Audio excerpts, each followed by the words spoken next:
Hi there everybody, DeMarcus Mitchell, D Mitchell Entertainment here. And today, let's talk about subbing one-on-one. On each side of me, you have this sub and this sub. These are both subs. Besides size difference, they're actually both the same size subs. Let me explain. The only difference between these two subs is how big their cabinets are built. Inside them is still the same 18-inch subwoofer. Here's the difference. This sub right here is a front-facing sub, meaning that you see the woofer right here, cone core right here. But that's not where a subwoofer gets its power from. Now, in sub world, you get all your that low-end energy from the way the cabinet is built and how much room that sub has to bounce around that cabinet before it throws it out. As you see, there's two little portholes on the bottom east side of that woofer down there. When this cone core activates, it gets its power, it comes to the back of this cabinet. From the back of this cabinet, that sound comes to the back and it comes out the front. That's where you get your low end from, because this woofer is breathing in the back end of this energy from this front subwoofer as well. It's just for a small, it's not trying to throw it to the back of the room. It's just trying to get low end in the room. Don't get me wrong, it's still a powerful sub. And it puts out a lot of sound.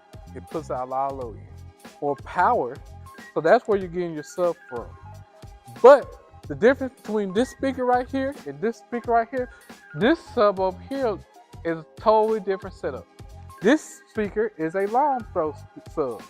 That means that instead of there being a front-facing woofer in here, this sub, however, there's a woofer. This woofer is actually pointed down and it's going to like this folded horn. It takes that energy and throws it to the back of the room. Here's how. There are two chambers in this. In this top compartment, the woofer is actually facing down. And so it's breathing in this compartment right here. That breathing is also coming down the back of this cab. Then at the lip of the cone, the second compartment takes over, and it takes that backwards breathing as well as that front of the woofer and throws out this cone pattern of this long throw sub. Also notice these two lines. So this chamber is split into three different chambers and it pushes that out.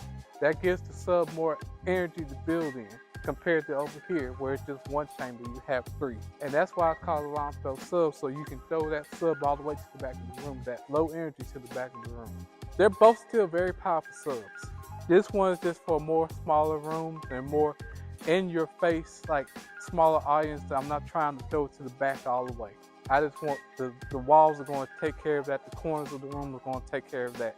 This sub is for places like arenas and outdoor fields and festivals where there is no walls to project that sound. So you have to throw that out that way.